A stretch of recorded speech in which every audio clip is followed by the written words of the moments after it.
The lecture. अच्छा, कुछ student बीच में गायब,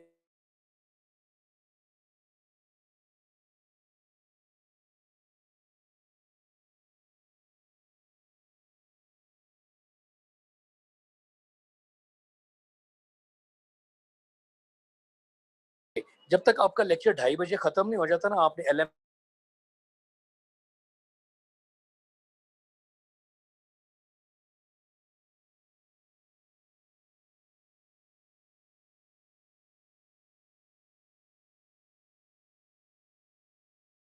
अपडेट कर रहे हैं और पीडीएफ में एक फाइल बना लें या वर्ड की एक फाइल बना लें, लिमिट देखें 1 MB है, क्योंकि अगर ज़्यादा लिमिट बढ़ाएगी तो फिर वो एलएमएस पे सारा फिर प्रॉब्लम आ जाता है। बहुत सारे लोग सबमिट करा रहे हैं, बहुत सारे कोर्सेज होते हैं, तो इसलिए 1 MB लिमिट की, और 1 MB बहुत होती है, ठीक है।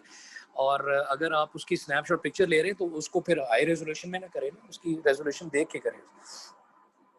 ओके जी, कॉस्ट मैनेजमेंट देख रहे थे, कॉस्ट बजटिंग है, फिर कॉस्ट कंट्रोलिंग, ये कैसे कंट्रोल चेंजेस में कैसे कंट्रोल किया जाता है बजट में, ये भी चीज़ें थी। फिर उसने थोड़ी सी कोई एग्जांपल्स बताई कि थोड़ी सी कॉस्ट के वाले से कोई टर्म्स को देख लेते हैं। ये थोड़ी सी टर्म्स मैंने पहले भी डिस्कस की थी जब हम स्कोप मैनेजमेंट में प्रोजेक्ट सिलेक्शन टेक्निक्स पढ़ रहे थे, और प्रोजेक्ट सिलेक्शन टेक्निक्स में फाइनेंशियल कंसिडरेशन एक मेथड था। फाइनेंशियल कंसिडरेशन के अंदर जब हमने रिटर्न ऑन इन्वेस्टमेंट एक टेक्निक पढ़ी, हमने पे बैक एनालिसिस पढ़ा, और नेट प्रेजेंट वैल्यू पढ़ा, फ्यूचर, तो उसमें ये कुछ टर्म्स हमने प्रॉफिट्स को उसने बताया कि profits are revenues minus expenses.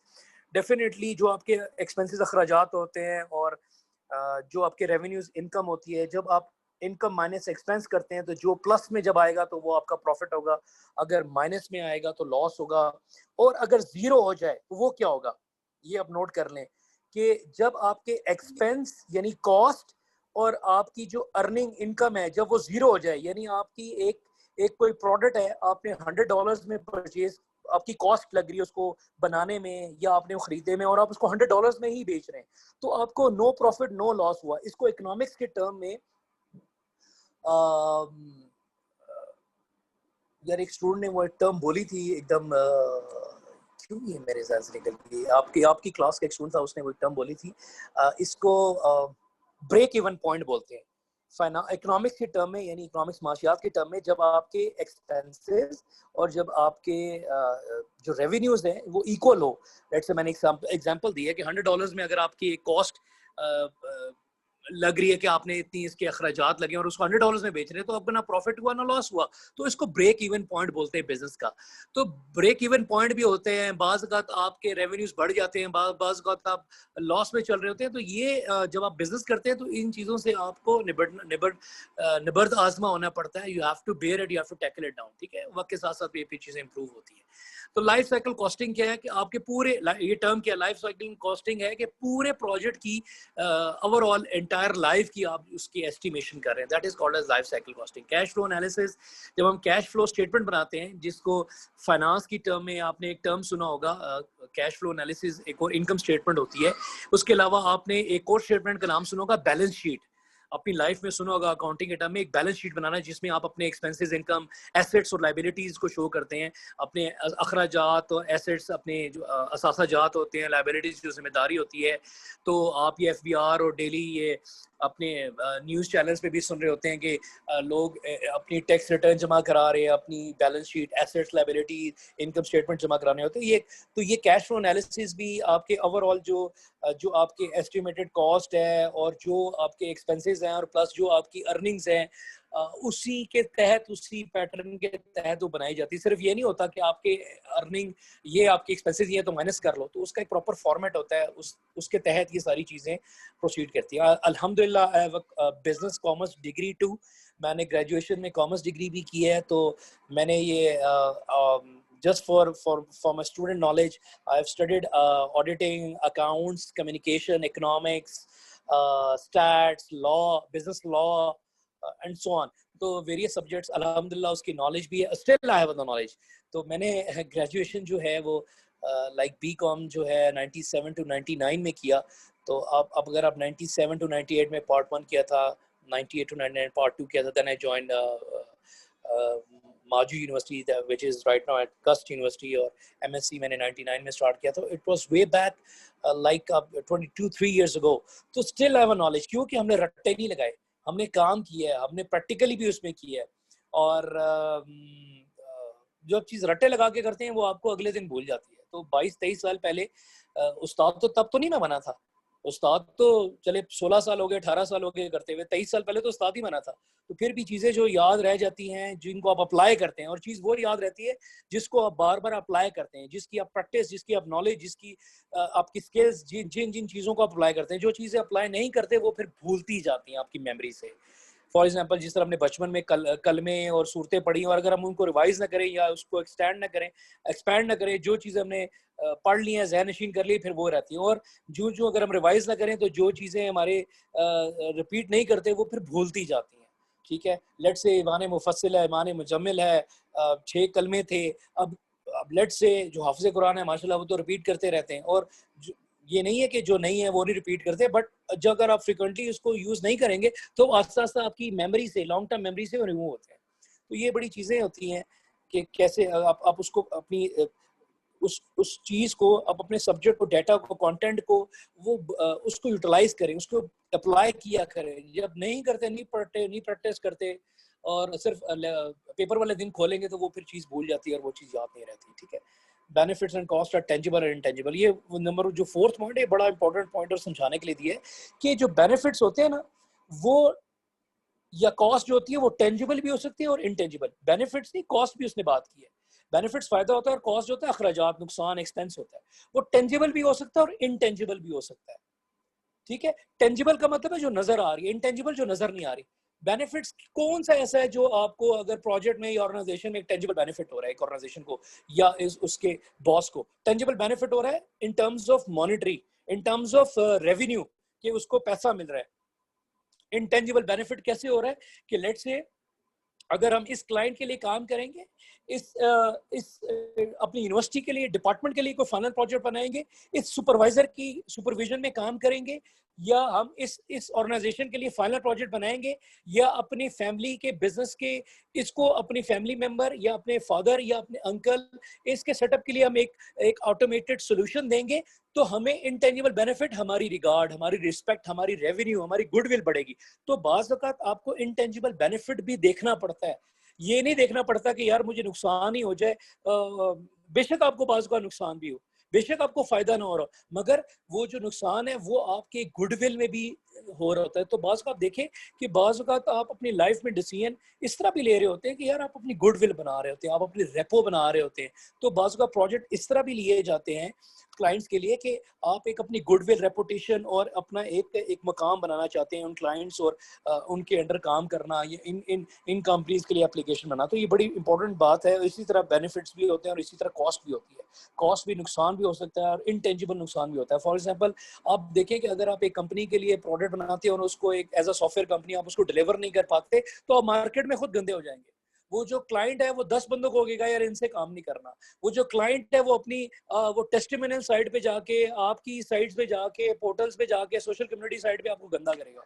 तो अगर आप एक क्वालिटी के सॉफ्टवेयर कंपनी बनाने वाले, क्वालिटी की ऑर्गेनाइजेशन रिप्रेजेंट करते हैं, जहाँ पर क्वालिटी की पहचान है, डेडलाइन को मीट करना इंपॉर्टेंट है, कस्टमर को सेटिस्फाइड इंपॉर्टेंट है, तो उनके लिए सबसे इंपॉर्टेंट चीज़ है जो कमिटमेंट है, उनकी सबसे इंपॉर्टेंट चीज़ है जो deadline. So that is why अपने स्टूडेंट्स के लिए जो कमिटमेंट है, जो पैशन है, जो delivery on the time of the lecture है या काम करवाना है, वो मैं कोशिश करता हूँ, एफर्ट करता हूँ, दिन रात एफर्ट करता हूँ स्टूडेंट्स के लिए, अपने लिए, अपने डिपार्टमेंट के लिए, और कोशिश करता हूँ कि इसको इन्हांस करूँ, इम्प्रूव कर सकूँ और बेहतर से बेहतर कर सकूँ। तो ये चीज़ें आप में भी होनी चाहिए और ये चीज़ें आप भी करें।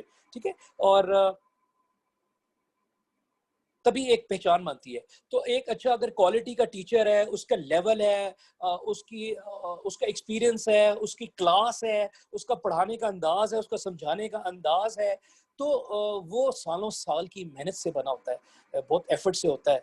और डेफिनेटली अगर वो अच्छा पढ़ाएगा तो वो खुद उसके जो स्टूडेंट्स हैं वो मार्केटिंग का उसके लिए बाइस बनेंगे, उसके लिए सबब बनेंगे कि वो खुद लोगों को बताएंगे यार ये सब्जेक्ट पढ़ो, इस टीचर से पढ़ो, उसने ऐसे काम कराया। जो इंडस्ट्री में आपके सीनियर हैं, जो ग्रेजुएट्स हो रहे हैं, जो लुमनाई में हैं, आप उनके साथ भी अटैच है जो CRs हैं, क्योंकि हर स्टूडेंट को ग्रुप्स में, अलुमनाई के ग्रुप में अटैच करना मुश्किल है, क्योंकि 250 की एक ग्रुप में कैपेसिटी होती है। हमने कुछ आपके सोसाइटी के जो CRs हैं 7-8 और हेड CRs 6-7 लोगों को ऐड किए हर क्लास में से भी, तो वो देखते रहते हैं एक्टिविटीज़ को और अपने ग्रुप में शेयर करते रहते हैं। तो वो सारी चीज़ें अगर आप लेट से इंडस्ट्री में भी कोलैबोरेट करते हैं और ये सारी चीज़ें फिर वक्त के साथ सही साइड।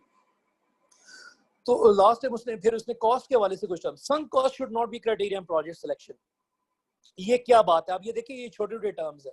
लेट से आपको पेपर में या क्विज में या किसी टास्क में चीजें पूछी जाए, या जो हमने आज के लेक्चर में जो चीजें पढ़ी, फॉर एग्जांपल जो हमने अब देखिए, थोड़ा सा मैं रिपीट करता हूँ सो दैट स्टूडेंट्स का इंटरेस्ट बनाने के लिए कि देखिए टीचर अभी पढ़ा तो रहा है, मगर टीचर का ध्यान है मैंने क्या क्या पढ़ा, थोड़ा सा सम अप जब करें। हमने वो देखा कि पर्ट एनालिसिस को तो देख लिया हमने, लास्ट टाइम वो देखा था। हमने देखा कि जब हम एक टाइम मैनेजमेंट कर रहे हैं और डेडलाइंस को फॉलो करवा रहे हैं, तो लोगों के दरमियान जब हम उनको रिसोर्सेज देते हैं, डेडलाइंस देते हैं और उसको मॉनिटर कर रहे हैं, उनसे पूछ रहे हैं कि काम कंप्लीट हुआ, तो लोगों में इश्यूज भी आ रहे होते हैं, टीम में इश्यूज भी आ रहे हैं, उसको आपने कैसे टैकल करना है, उसमें आपने उनको कैसे टैकल चीज़ें करनी है, तो वो भी साथ मैंने शेयर की।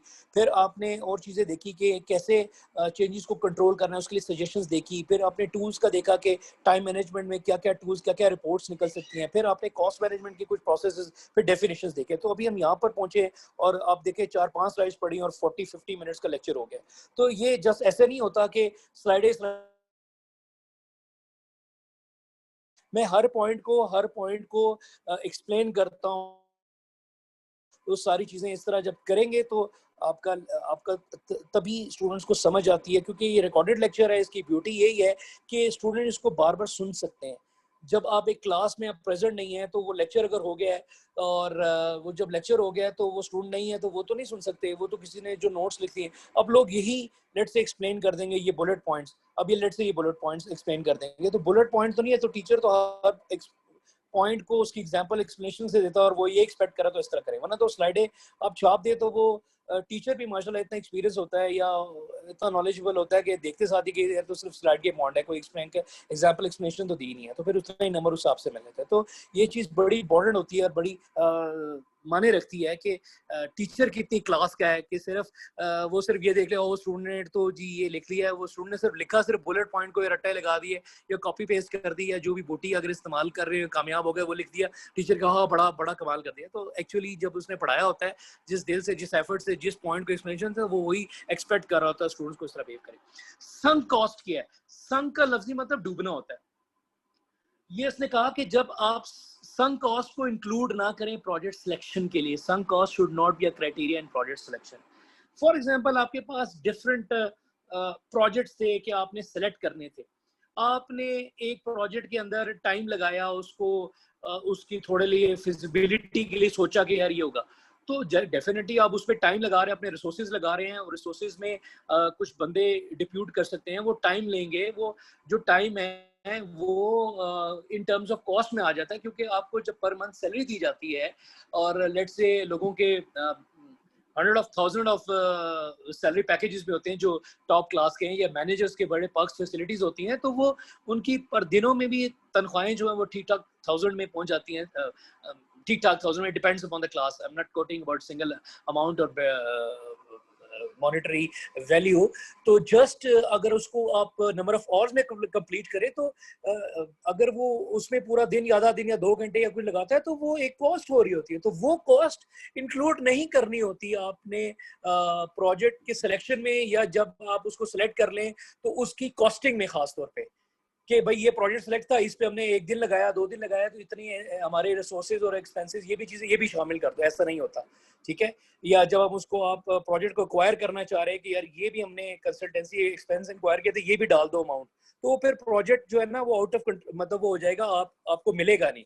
ये थोड़ा सा मैं भी एक्सप्लेन करता हूँ कि फॉर एग्जाम्पल आप अपनी एक्सपर्टीज दे रहे हैं, जब आप एक किसी प्रोजेक्ट या रिक्वायरमेंट्स के अगेंस्ट क्लाइंट को बता रहे होते हैं कि इतना टाइम लगेगा, क्योंकि क्लाइंट इंटरेस्टेड होता है 2 बातों में और आप भी इंटरेस्टेड होते हैं 2 पैरामीटर्स में, कितना टाइम रिक्वायर्ड होगा, how much time this project will take to complete, and how much cost you will charge, how much मतलब जो आप उस इन टर्म ऑफ अब कॉस्ट की बात करते हैं और वो चार्जेस, वो कहते हैं कितने चार्ज लेंगे, आप कहते हैं कि इतनी कॉस्ट लगेगी।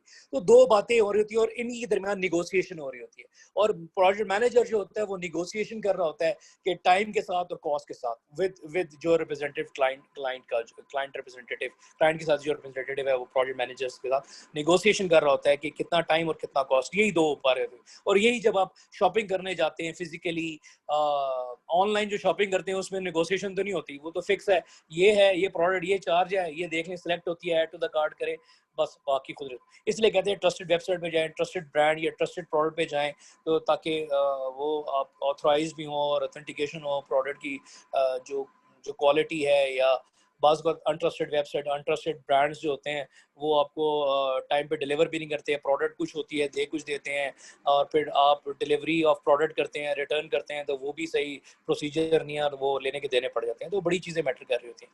तो ये उसने समझाया, लोगों को बता रहे की कोशिश कर रहा है कि जब आप कोई प्रोजेक्ट आप उसको फिजिबिलिटी मीन के पॉसिबिलिटी आप देख रहे होते हैं कि यार ये हम कितना टाइम लेंगे, कितनी कॉस्ट, तो वो जो amount of resources, amount of time in terms of cost में जब आप इसको सोचते हैं, तो वो कॉस्ट इंक्लूड नहीं करनी होती बिडिंग के अंदर या अपने क्लाइंट के साथ, क्योंकि वो फिर एक्स्ट्रा हो जाती है, वो एक्स्ट्रा कॉस्ट होती है। फॉर एग्जांपल आप बिड अमाउंट एक देना चाहते हैं, प्रोजेक्ट की एक बोली लगा के देना चाहते हैं, यार मैं इतने टाइम, और उस कॉस्ट में आप ये जो प्रोजेक्ट की जो फिजिबिलिटी है या इसकी एक इनिशियल लेवल पे जो आप एक एस्टिमेशन कर रहे हैं उसकी कॉस्ट भी डाल दें, तो वो एक एक्स्ट्रा बर्डन होता है, वो एक्स्ट्रा होती है, मे बी आपको प्रोजेक्ट फिर ना मिल सके। तो जो बिड अमाउंट होती है वो बड़ी ट्रिकी होती है, इसलिए जो या तो मैनेजर्स एक्सपीरियंस या बिडिंग के एक्सपर्ट्स जो लोग होते हैं, जो आपसे कमीशन लेते हैं आपकी ऑर्गेनाइजेशन से, वो इस चीज़ के माहिर होते हैं कि इस तरह के प्रोजेक्ट में क्या बिड अमाउंट में हम डालेंगे तो आपको एक प्रोजेक्ट आपकी कंपनी को या एक फ्रीलांसर को मिल जाएगा। तो वो डेफिनेटली आपसे पैसे ले लेते हैं, और वो उनकी सरदर्दी होती है कि वो आपको प्रोजेक्ट एक्वायर करके हासिल लेके दें।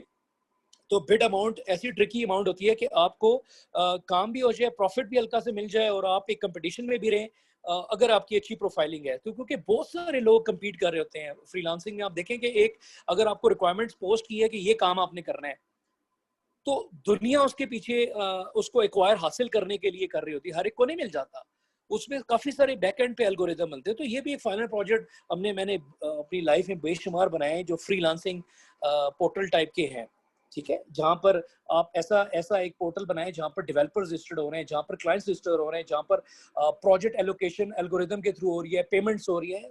तो यही नेशनल लेवल का प्रोजेक्ट है जो मिनिस्ट्री ऑफ आईटी फवाद साहब या इमरान खान साहब या अभी तक ये भी लॉन्च नहीं कर सके। वो सिर्फ ये इन बातों में है कि चांद नजर आ रहा है, चांद नजर नहीं आ रहा, वो रोजा अब होगा, ईद अब होगी, वो इन चीजों पे। और भाई टेक्नोलॉजी का इस्तेमाल बड़ी ठीक है, एप्स बन रही हैं कुछ चीजों में, तो पोर्टल खोलो भाई। Government of Pakistan can launch its freelancing portal, जहां पर जो मिलियंस जॉब्स की बात करते हैं, या इससे मिलिए, इतना छोटा सा एक आइडिया है, हमारे पास तो पूरे प्लान केस स्टडीज होती हैं। तो ये एक छोटा सा आइडिया सिर्फ आपके होश वो कहते हैं ना उड़ाने के लिए, या आपके अंदर कॉन्फिडेंस उजागर करने के लिए कि हमारे जो एक्सपीरियंस टीचर है उनमें क्लास है। तो अपना गवर्नमेंट ऑफ पाकिस्तान एक पोर्टल लॉन्च करे जॉब्स के लिए, फ्रीलांसिंग काम करने के लिए, जहां पर developers from the world not from the Pakistan, जो पाकिस्तान के हैं या पाकिस्तानी सिर्फ है, बाहर के लिए पाकिस्तानी जो बाहर है वो डेफिनेटली नादरा से ऑथेंटिकेट वेरीफाइड होंगे from the system, from some devices या जो भी, और वो जितने भी जो क्लाइंट्स हैं जो भी उनसे काम करवाना चाहते हैं पूरी दुनिया से, वो रजिस्टर्ड होंगे। आपके अकाउंट्स जो हैं वो पाकिस्तान का जो नेशनल बैंक ऑफ पाकिस्तान, जो गवर्नमेंट जो बेसिकली जिसमें नेशनल बैंक यूज़ करती है, उसमें सारे सबके अकाउंट्स बनेंगे, फ्री अकाउंट्स जो है आप या नॉमिनल चार्जेस जो भी डेवलपर्स हैं उनके उनके हो सकते हैं। तो थोड़ा सा आपको आइडिया शेयर हो गया। तो ये इसमें जॉब्स भी गिरेंगी, इसमें अर्निंग भी होगी ऑटोमेटिकली। गवर्नमेंट को जो भी उनके अगेंस्ट रेवेन्यू कैलकुलेट हो रहा है, सैलरी कैलकुलेट हो रही है, आपकी अर्निंग हो रही है, वो अकॉर्डिंग टू द जो ऑनलाइन जो अर्निंग है उसका जो भी रूल है उसके मुताबिक वो टैक्स कैलकुलेट हो जाएगा सिस्टम से, तो सब खुश हो जाएंगे। तो आप ये देखिए जितने भी फ्रीलांसिंग वेबसाइट्स हैं वो आपसे कितना पर प्रोजेक्ट कमीशन ले रहे हैं, ज्वाइनिंग का कितना कमीशन ले रहे हैं आपसे जो तो ये बहुत सारे और भी बहुत सारे मेरे पास आइडियाज प्रोजेक्ट्स हैं जिससे काम करें तो यहाँ पर इतनी खुशहाली और इतना काम और इतना रिसोर्सेज ये सारी चीज़ें आ जाए। अभी भी ये सिर्फ मैं 2 लाइनों की एक प्रेजेंटेशन स्पीच करूँ या जो रिप्रेजेंटेटिव है तो वो हैरान हो हक्का बक्का हो जाए यार ये बंदा कहाँ था। तो भाई आइडियाज बहुत होते हैं, काम सोच वाला भी कोई हो, डेवलपमेंट भी हो जाती है, दुनिया बड़ी है डेवलपर से। तो एक सोच जो होती है ना वो कहते हैं ना वो एक इंडिया की एक एड आप देखते होंगे व्हाट एन आइडिया सर जी, जो अभिषेक बोलता था। तो ये इतने सालों से आइडियाज ही मेन चीज होती है, आइडियाज के पीछे ही काम किया जाता है। OLX क्या चीज है, कुछ भी नहीं था, सिर्फ आप अपनी तस्वीरें लगा रहे हैं, कॉन्टेंट दे रहे हैं, सेल परचेज कर रहे हैं, राब्ता कर रहे हैं और तो कुछ भी नहीं। आस्ता आस्ता उसमें एडवर्टाइजमेंट आ गया, आस्ता आस्ता उसमें और चीजें आ गई। Zameen.com क्या था, क्या कॉन्सेप्ट था कि जी आप प्रॉपर्टी की जो चीज सेल परचेज कर रहे हैं वो आप डिटेल शेयर कर देंगे। वो इतना डाटा भर भर के इतनी एड्स हो गई हैं कि वो दुनिया में, पाकिस्तान में क्या ऑल ओवर द वर्ल्ड जो पॉपुलर है, डेफिनेटली वो एक पॉपुलैरिटी है इन पाकिस्तान। तो आइडिया ही आइडिया होता है। पाकिस्तान क्यों नहीं अपनी सोशल कम्युनिटी वेबसाइट्स बनाता? Like I am talking about like China तो गूगल नहीं यूज करता, चाइना की तो फेसबुक नहीं, चाइना के तो अपने पोर्टल्स हैं, तो उनकी अपनी आबादी अरबों में है, हमारी करोड़ों में है। तो यार अपना पोर्टल क्यों नहीं बनाते? क्यों नहीं बनाते? बनाए ना भाई, डेवलप करें ना, उसको मैनेज करें ना, उस पर रिस्ट्रिक्शन लगाए ना। क्यों अपनी यूट्यूब नहीं बनाते? क्यों अपने सोशल कम्युनिटी वेबसाइट नहीं बनाते या पोर्टल नहीं बनाते जहां पर सब लोग गैदर हो? सारी ट्रैफिक आएगी, सारा बिजनेस आएगा, सारे एड्स आएंगी, इन्वेस्टमेंट आएगी, तो सब कुछ हो सकता है। तो ये सोच की बात है, ये काम करने की बात है, काम करवाने की बात है। तो हमारे पास तो मिनिस्ट्री ऑफ आईटी है, पूरी मिनिस्ट्री ऑफ आईटी है, और उसके अंदर पता नहीं कितने इदारे हैं। सॉफ्टवेयर एक्सपोर्ट बोर्ड है, पाकिस्तान कंप्यूटर ब्यूरो है, ब्ला ब्ला ब्ला, 8-10 इदारे अगर आप मिनिस्ट्री ऑफ आईटी के अंदर देखें कितने, तो कितने मतलब लाखों के अंदर उसमें एम्प्लॉयज हैं। तो क्या आइडिया डेवलप और ये चीजें नहीं कर सकते? करवाएं ना। तो संक कॉस्ट को इंक्लूड नहीं करना होता, संक कॉस्ट को क्राइटेरिया नहीं करते और उसको साइड पे रखते हैं। फिर हम थोड़ी सी बात करते हैं cost of software defect. Defect का मतलब है उसमें जो प्रॉब्लम आते हैं या एरर्स आते हैं या उसमें क्या चीज़ आती है। फॉर एग्जांपल उसने एक एग्जांपल देके समझाया और उसने कहा कि जी यूज़र रिक्वायरमेंट जब उसमें डिफेक्ट आ जाता है, कोई प्रॉब्लम आ जाता है, और यूज़र रिक्वायरमेंट्स की जब हमने यूज़र की रिक्वायरमेंट ली और हम आगे अपनी फेजेस पे काम कर रहे हैं, तो उसको ठीक करने की जो एक एस्टिमेटेड टाइम उसने बताया। ये वो कहते हैं ना कि पत्थर पे लकीर नहीं है, एक समझाने के लिए मिसाल दी उसने कि अप्रोक्सीमेटली $100 to $1000 उसमें उस पे एक्सपेंसेस इनकर्ड होते हैं। और इसको थोड़ा सा एक्सप्लेन करने के लिए मैं एक चीज़ आपको शायद मैंने एक कोटेशन अभी मैं रिपीट करूंगा तो आपको याद होगा कि मैंने अपने ऊज के कोर्स में या सॉफ्टवेयर इंजीनियरिंग अगर मैंने कोर्स आप लोगों को पढ़ाया हुआ है तो उसमें भी एक स्टेटमेंट रिपीट की थी और फिर हम इस स्लाइड पे आएंगे। और वो जो स्टेटमेंट है वो इस पॉइंट से रिलेटेड है। और रॉजर प्रेसमैन जो सॉफ्टवेयर इंजीनियरिंग का हम उसको गुरु मानते हैं या एक्सपर्ट मानते हैं, जिसने सॉफ्टवेयर इंजीनियरिंग की एक बेस रखी और बुक्स और पब्लिकेशंस और ये सारी चीज़ें, नॉलेज उसने समंदर बिखेरा। और डेफिनेटली हमने भी उनको स्टडी किया, हमने भी लेक्चर्स फॉलो किए और हम उसको अपना, मैं भी उसको अपना उस्ताद मानता हूँ। आपके अगर उस्तादों के उस्ताद हैं तो हमने फिजिकली तो नहीं पढ़ा मगर हमने बुक्स तो पढ़ी, हमने उनके लेक्चर्स फॉलो किए। तो डेफिनेटली हज़रत अली रज़ी अल्लाह अन्हु ने फरमाया कि जिसने मुझे एक लफ्ज़ भी पढ़ाया वो मेरा उस्ताद है। तो उस्ताद का रिगार्ड और मुकाम बहुत चीज़ होता है, ठीक है। वो एक बड़ी माने रखता है जो आपको एक गाइडेंस और एक चीज़ समझाता है और एक चीज़ उसको हेल्प आउट कर रहा है या आपको उस पॉइंट ऑफ व्यू से अगर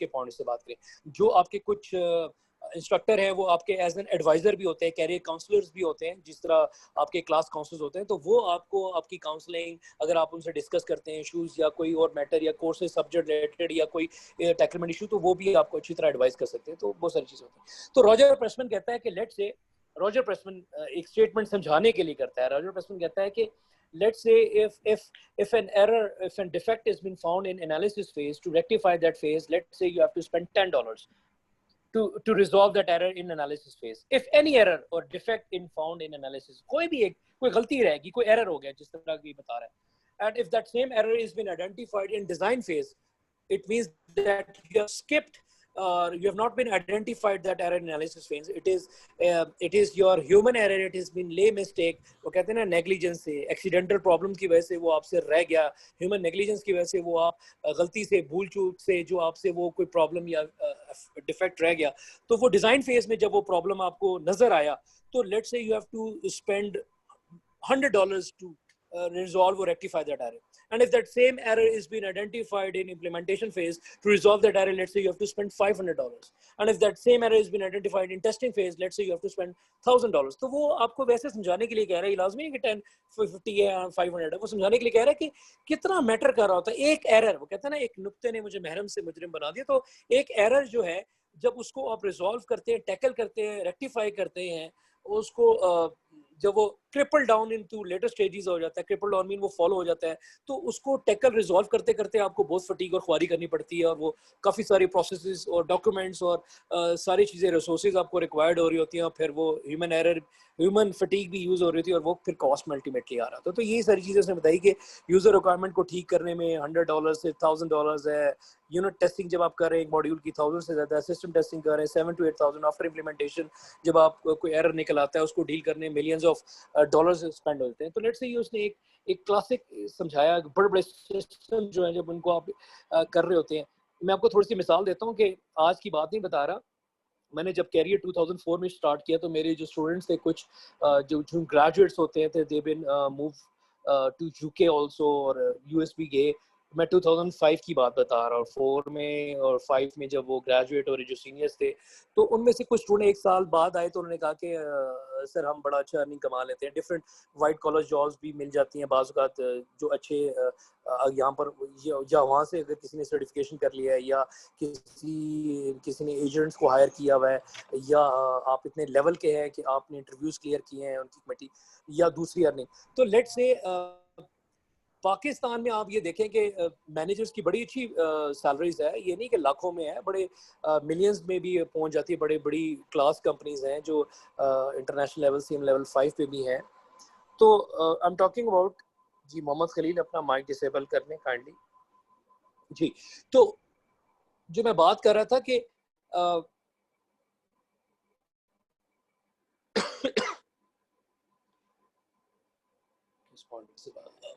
उस पॉइंट से बात कर रहा था कि एक बाहर के ममालिक में जितनी एक डेवलपर की इंटरनी जो होता है ना, उसकी जो सैलरी होती है ना, यहाँ पर एक मैनेजर लेवल के बराबर की है, या मिड लेवल जो टीम लीडर है उसकी है। वहां पर इंटरनी, मैं 2005 की बता रहा हूँ कि वो इंटरनी जो था ना, वो $2,000 लेता था उस वक्त। ठीक है, डॉलर उस वक्त कम था, 50-60 रुपीज था, आज उसे डबल हो गया तो अगर उसको आप कैलकुलेट भी कर ले, लाख सवा लाख, तो लाख सवा लाख तो बड़े अच्छे डेवलपर की, सीनियर लेवल डेवलपर की एक अच्छी स्टार्टिंग में नहीं, एक अच्छे लेवल पे जाके कुछ नंबर ऑफ इयर्स के बाद आ जाती है, 3 to 5 इयर्स या 2-3 इयर्स, या जो आपका एक्सपीरियंस प्रोफाइलिंग है, आपकी सैलरी बढ़ना शुरू हो जाती है। सिर्फ बताना कि ये मकसद था कि दैट्स वाई पाकिस्तानी जो एशियन ममालिक हैं, या पाकिस्तानी जो कम्युनिटी है, यहाँ पर लेबर, जो डेवलपमेंट लेबर है, वो चीप है। So that's why people prefer कि एक सेटअप उनका अमेरिका में हो, या किसी कंपनी के साथ बाहर, या एक किसी ने कंपनी खोली हुई है, या बाहर आपके दोस्त है, या फैमिली, या कजन है, या कोई लीड है, वो वहां से प्रोजेक्ट पकड़ रहा है, और यहाँ पर वो अपनी टीम को एक शेयर कर रहा है, और वो अर्निंग जो है वो ठीक ठाक कमा लेता है, यहाँ पर उसको कम सैलरी में देना पड़ता है। तो that's why labour is development labour, या वो कहते हैं बड़ी चीप हो जाती है, दैट्स वाई पीपल प्रेफर। तो अभी भी माशाल्लाह आईटी की जो इंडस्ट्री है, वो फ्रीलांसिंग काम तो हो रहा है, तो दो काम हो रहा है, बिजनेसेस तो कम चल रहे हैं, मगर ये डेवलपमेंट जो एप्लीकेशन या प्रोडक्ट है, ये रुकती नहीं है। देखिए ना, अगर जॉब्स नहीं मिल रही, आप अपने फ्रीलांसिंग सॉफ्टवेयर एप्स बना सकते हैं, आप एक नया आइडिया दे सकते हैं, जिस तरह लोग यूट्यूब से कमा रहे हैं। ये वैसे ही बता रहा हूँ कि ये नहीं है कि आईटी का ग्रेजुएट है और यूट्यूब पे चैनल बना के बैठ जाए और जनाब कोई अपना फन एक्टिविटी या टिकटॉक पे करे। लोग करते हैं, मगर वो पायदार या वो कहते हैं ना कि लाइफ टाइम अर्निंग नहीं है। ये मैं आपको बताता चलूँ, कुछ सालों की गेम है, जब पैरामीटर्स चेंज हो जाएंगे तो वो भी बैठ जाएंगे कल उठा के, और वो कॉन्स्टेंटली उनको काम करना पड़ता रहता है, एफर्ट करना पड़ता रहेगा। जो आपकी जो ठीक है वो स्किल है आपकी, डिफरेंट टाइप ऑफ स्किल है, बट जो आपकी एक नॉलेज पॉइंट में एक टेक्निकल स्किल आ जाती है, तो वो लाइफ टाइम रहती है। ठीक है ना, वो कहते हैं ना कि एक डॉक्टर जो है और एक उस्ताद है वो कभी भूखा इसलिए नहीं मर सकता कि डॉक्टर कहीं भी जाके अपनी कंसल्टेंसी दे सकता है क्लिनिक पे बैठ के। उस्ताद जो है वो कॉलेज यूनिवर्सिटियों में लेक्चर देता है, वो कंसल्टेंसी पढ़ा सकता है, वो ऑनलाइन पढ़ा सकता है, वो अपनी एकेडमी खोल सकता है। तो काम आना चाहिए। इसी तरह डेवलपर्स के लिए भी है, अगर आपको काम आता है और अगर आपको जॉब फिजिकली नहीं मिल रही तो ऑनलाइन आप काम कर ले, फ्रीलांसिंग पे काम कर ले, खुद से कोई प्रोडक्ट बनाए जो एक इंडस्ट्री में, एक ऑर्गेनाइजेशन में तहलका मचा दे। थीम डेवलपमेंट कर सकते हैं आप, एप्स बना सकते हैं आप किड्स के लिए कोई प्रोजेक्ट बना सकते हैं, फाइनल ब्लाइंड्स जो डिसेबल्ड पर्सन है उनके लिए प्रोडक्ट बना सकते हैं। तो बहुत सारे हट के कुछ आइडिया लेके आए जो किसी ने ना काम किया हो। अच्छा, सिर्फ लोग बनाने चाह रहे हैं वेबसाइट के सॉफ्टवेयर और गेम और ये चीज, थोड़ा सा हट के फाइनल ये प्रोजेक्ट सोचें। मैंने थोड़ा सा बताया किड्स के लिए, हेल्थ सेक्टर के लिए, डिसेबल्ड पर्सन के लिए कोई प्रोडक्ट नहीं सोचा।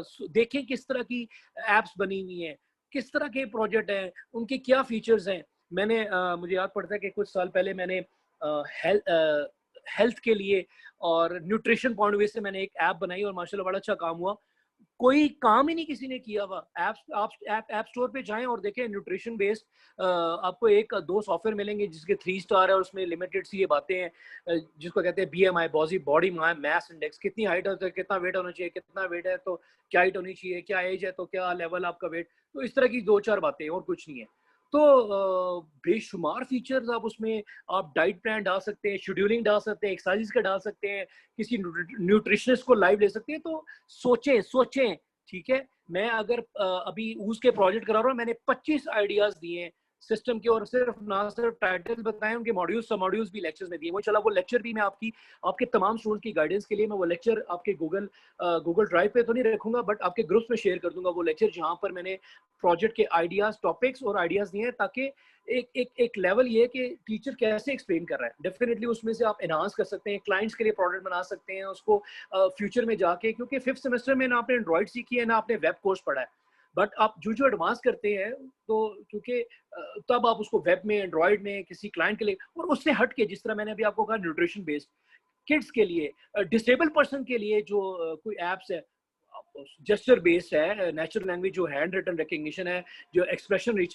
रिटन है, फेशियल एक्सप्रेशन बेस्ड है, या डिसेबल पर्सन के लिए हो सकती है वॉइस बेस्ड कमांड्स, आप फाइनली ये प्रोजेक्ट सोच सकते हैं। फॉर एग्जांपल, ये मैं थोड़ा सा हट के चला गया हूँ लेक्चर से, बट मैं थोड़ा सा प्रोजेक्ट आइडिया दे रहा हूँ कि सोचने से, काम करने से, एक्सप्लोर करने से, नई प्रोडक्ट, नई ऐप, नई जिद्दत, क्या मार्केट में है, उसमें ऐप में क्या फीचर्स है, दुनिया क्या यूज कर रही है, मैं क्या नई एक ऐप, नई प्रोडक्ट लेके आऊँ, नई प्ले स्टोर पे डालूं कि मैं उसमें फीचर्स एक्सप्लोर करूं, अच्छी सी एक छोटे से लेवल की प्रोडक्ट बना दूं, वो मगर वो तहलका मचा दे, उसकी रेटिंग आ जाए, उसकी पब्लिसिटी मैं फेसबुक पे करूं, ग्रुप्स में करूं, मेरे बाहर के जो दोस्त हैं, फैमिली सेक्टर हैं, वो पब्लिसिटी करूं, मैं फ्री उसको डाउनलोड में लगा दूं। जो ही फ्री डाउनलोडिंग में होगी, जितने डाउनलोड बढ़ते जाएंगे, खुद ही आपसे जो गूगल वाले हैं या जो जारी बात है प्ले स्टोर के जो टैकल करें, वो आपसे रब्ता करेंगे कि भाई हम इस पे एड्स देना चाहते हैं, इसमें ये चीजें करना चाहते हैं, आप ये एक बार। तो ये इस तरह पब्लिसिटी होती है, इस तरह अर्निंग होती है। तो थोड़ा सा सोच लगाएं, ठीक है। और और आप लेट से जो डेफ पीपल है, डेफ पीपल के लिए एक प्रोडक्ट बना सकते हैं, एक अच्छी सी ऐप बना सकते हैं। मतलब उसमें फीचर्स, मिर्च मसाला डालना पड़ेगा as a final year project. उसके लिए जब जो ऐसे लोग हो जाते हैं जो डेफ होते हैं, जो देख तो रहे हैं तो वो बोल नहीं सकते, बोल भी नहीं सकते और ना सुन सकते हैं, मगर कुछ ऐसे होते हैं जो थोड़ा बहुत सुन सकते हैं, ठीक है, बोल तो नहीं सकते, उनकी साइन लैंग्वेज होती है। तो वो एक ऐसी डिवाइस बना सकते हैं। और मैं कंपटीशंस के लिए भी गया था जज लास्ट ईयर या 1.5 ईयर पहले। तो रिफा यूनिवर्सिटी की बायो इन्फॉर्मेटिक्स की स्टूडेंट थी, वो फीमेल लड़कियां थी। उनके टीचर ने उनको हेल्प आउट करके आर्डिनो में प्रोग्रामिंग करके एक छोटी सी उन्होंने एक ऐप बनाई। वो लैपटॉप साथ रखा था उनको, वो फिर सेंसर्स लगा रहे थे, और वो जो उनकी जो साइन लैंग्वेज है, जिस तरह थम्स अप है और एरो, हाथ को इस तरह करना, उंगलियों के इस तरह निशान, ये लैंग्वेज है जो डेफ पीपल है और which can not speak and hear about it the stuff. तो वो उनकी एक साइन लैंग्वेज है, वो जेस्चर देते हैं तो वो इंटरप्रेट होके उसकी वो एक LCD पे उसकी वो स्टेटमेंट या मैसेज भी आ रहा था, जो भी है। तो वो एक छोटा सा एक प्रोडक्ट था, ये फाइनली प्रोजेक्ट नहीं है, बट उन्होंने छोटी सी एफर्ट की।